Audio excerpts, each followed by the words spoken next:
আসসালামু আলাইকুম বন্ধুরা, ছাদ বাগানে স্বাগতম। এই মুহূর্তে আমি যে ভিডিওটা করতেছি খুব গুরুত্বপূর্ণ একটা ভিডিও আঙ্গুর গাছের জন্য। যাদের এই মুহূর্তে আঙ্গুর গাছের পাতা এরকম পচন লাগতেছে, তারা কি করবেন? তারা এই পুরাতন পাতাগুলা অবশ্যই হাত দিয়ে বা ধারালো কিছু চাকু বা কেঁচি দিয়ে এগুলো ফেলে দিবেন। এই পুরাতন পাতায় কিন্তু আপনার রোগ পোকামাকড়ের উৎপত্তি ঘটে এবং এটা গাছকে দুর্বল করে দেয়। আপনি এই পাতাগুলো যদি না ছেটে দেন, তাহলে কিন্তু এই পাতাটা গাছের নিউট্রিশন সংগ্রহ করবে, গাছকে ভালো হেলথ হতে এবং বৃদ্ধি পেতে বিঘ্ন ঘটাবে। সো এই জন্য আপনারা এই পাতাগুলা নিয়মিত চেক করবেন। যেহেতু এখন ঘন বর্ষা গেল, এই বর্ষার সময় এই জিনিসটা আপনার বেশি হবে। আমরা যদি দেখাই এই গাছগুলা দেখেন, এই গাছটা বেশ কিছু রোগাক্রান্ত পাতা আছে, যেগুলো আমরা অপসারণ করতেছি। যে দেখেন অনেক পাতা। আর আরেকটা বিষয় আছে, যেটা আপনার ছত্রাকনাশকের যে ব্যবহারটা, আপনারা এই মুহূর্তে কি ধরনের ছত্রাকনাশক ব্যবহার করবেন এবং গাছকে হেলথ সঠিকভাবে রাখতে কি কি নিউট্রিশন দেবেন। আর আপনারা কিন্তু আর বেশি সময় পাবেন না আঙ্গুর গাছ বৃদ্ধি করতে, আর 1 থেকে 1.5 মাস সময় পাবেন, তারপরে আঙ্গুর গাছ বৃদ্ধির সময় পাবেন না। শীত চলে আসলে প্রচণ্ড শীত চলে আসার পরে আঙ্গুর গাছে কিন্তু পাতা থমকে গাছ থমকে যাবে এবং পাতাগুলো আস্তে আস্তে শুকায় যাবে, মনে হবে যে গাছটা মারা গেছে। তো মূলত ওই সময় গাছ ডরমেন্সিতে যায়, তারপরে কিন্তু আর গাছ বৃদ্ধি পাবে না। তারপর আপনার ডিসেম্বর জানুয়ারিতে গাছকে প্রুনিং করতে হবে। তো প্রুনিংয়ের আগে আপনি যদি গাছকে যত সম্ভব বৃদ্ধি করে নিতে পারেন এবং সুস্থ সবল রাখতে পারেন, সেক্ষেত্রে কিন্তু আপনি সিজনে ভালো একটা রেজাল্ট পাবেন। এই অংশে দেখালাম এই গাছটা একটু বেশি রোগাক্রান্ত হয়েছে। এটার মূল ঘাটতি ছিল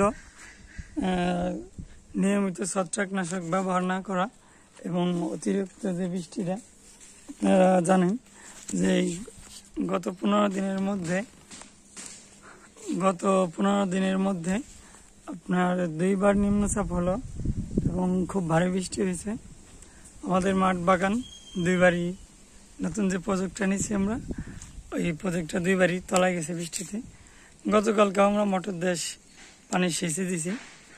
তো আমরা নতুন যে প্লটটা নিয়েছিলাম, ওই প্লটটা আসলে অনেক নিচু। সামনেতে আমরা এই ব্যাপারগুলো খুবই সতর্ক থাকব। তো দেখেন এই যে পাতাগুলো কিন্তু একদম অসুস্থ, রোগাক্রান্ত। এই পাতা যদি আপনার গাছ থাকে, না গাছ যে নতুন যে কুশিগুলো আসবে, পাতাগুলো বের হবে, ওগুলো রোগাক্রান্ত হয়ে যাবে। তো আপনারা এরকম নিয়ম করে দেখে শুনে মাঝে মধ্যে অসুস্থ পাতাগুলো আপনারা সম্প্রসারণ করে দেবেন, তাহলে কিন্তু খুব ভালো একটা রেজাল্ট পাবেন এবং আপনার গাছটা সুস্থ সবল থাকবে। তো সুস্থ সবলের বিকল্প নাই, যতটা সুস্থ থাকলে গাছ যত সুস্থ থাকবে, সেক্ষেত্রে ফলের আশাও খুব ভালো করা যাইতে পারে। যদিও এটা প্রথম বছরের গাছ, জানি না ফল আসবে কিনা, তারপরেও আমি খুব আশাবাদী। গাছের কিন্তু কোয়ালিটি অনেক ভালো। দেখেন এই যে এটার বয়স এখনও 6-7 মাস, তার বেশি হবে না। 6-7 মাস হয়েছে কিনা, আরও কম হবে। তো 5-6 মাস হবে। দেখেন টবে তো আল্লাহর মধ্যে কিন্তু আর ভালো হেলথ আমি তৈরি করতে পারছি। এই যে দেখেন গাছের গোড়াটা, কাণ্ডটা কি মোটা। তো মাশাআল্লাহ, এটা ডিকসন আঙ্গুর, তো খুব ভালো অবস্থানে আছে।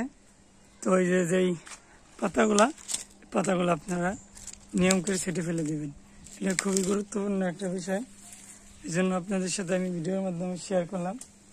আমার নজরে যেটা আসে আমি চেষ্টা করি আমার ইউটিউব ফেসবুক বন্ধুদের সাথে শেয়ার করার জন্য, যেহেতু আঙ্গুর নিয়ে কাজ করতেছি।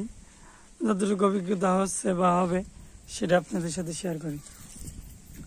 আর এই মুহূর্তে আপনারা এন্ট্রাকাল গ্রুপের ছত্রাকনাশক ইউজ করতে পারেন, বা আপনার আরেকটা ছত্রাকনাশক আছে, আপনার ওটির নাম হচ্ছে আরেকটা ছত্রাকনাশক আছে আপনার ম্যানকোজিব এবং কার্বনডাজিম, দুইটা গ্রুপ মিলে একটা ছত্রাক। এই ছত্রাকটা আপনারা ইউজ করতে পারেন। আর আপনারা এক ছত্রাক বারে বারে ইউজ করবেন না, যাতে অল্প পরিমাণে লাগে তারা ছোট্ট প্যাক কিনবেন। ছোট্ট প্যাক কেনার পরে আপনার ওইটা শেষ হয়ে যাবে, আরেকটা গ্রুপ নেবেন। একবার যদি ম্যানকোজিব দেন, আরেকবার দেবেন কার্বনডাজিম, আরেকবার কার্বনডাজিম দিলেন, তারপরে দিবেন আপনার ম্যানকোজিব কার্বনডাজিম একসাথে। আরও ভালো ভালো বেশ কিছু গ্রুপ আছে, এই মুহূর্তে আমার মনে আসতেছে না, তো আমি ইনশাল্লাহ এটা আপনাদের সামনে কোনোভাবে বলে দেব।